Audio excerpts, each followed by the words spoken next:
The ongoing conflict between Israel and Hamas, Mr. President, has led to a large-scale loss of civilian lives, especially women and children, and has resulted in an alarming humanitarian crisis. This is clearly unacceptable, and we have strongly condemned the death of civilians. India has a zero-tolerance approach to terrorism. Our thoughts are with those who have been taken as hostage, and we demand their immediate and unconditional release. A peaceful resolution of the conflict through dialogue and diplomacy is the only way forward. Thank you, Mr. President, for convening this plenary meeting of the General Assembly today. We take note of the adoption of Security Council Resolution 2720 on 22nd December 2023, aimed towards scaling up humanitarian assistance to the people of Gaza, and in this regard commend the able leadership of the United Arab Emirates in piloting this resolution within the Security Council. The ongoing conflict between Israel and Hamas, Mr. President, has led to a large-scale loss of civilian lives, especially women and children, and has resulted in an alarming humanitarian crisis. This is clearly unacceptable, and we have strongly condemned the death of civilians. At the same time, Mr. President, we are aware that the immediate trigger were the terror attacks in Israel on 7th October, which were shocking and deserve our unequivocal condemnation.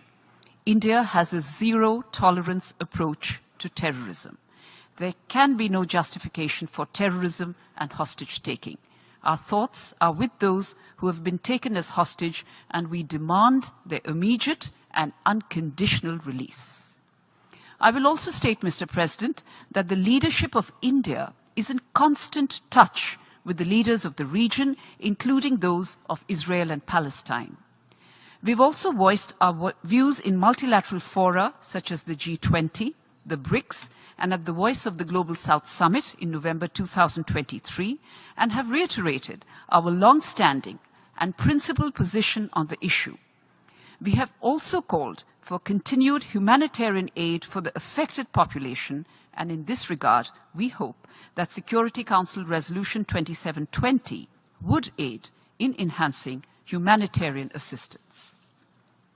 I will also remind this Assembly that India has so far provided 70 tons of humanitarian aid, including 16.5 tons of medicine and medical supplies in 2 tranches to the people of Palestine.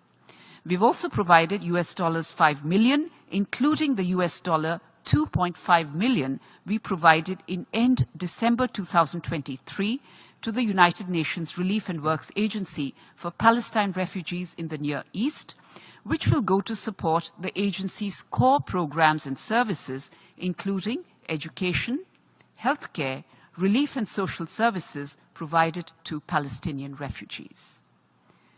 The message that India has conveyed since the start of this conflict is clear and consistent.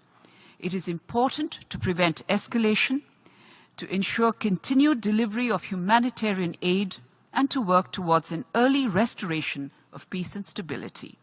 A peaceful resolution of the conflict through dialogue and diplomacy is the only way forward. I will conclude, Mr. President, by reaffirming India's firm commitment to achieving a just, peaceful and lasting solution to the Israel-Palestine issue.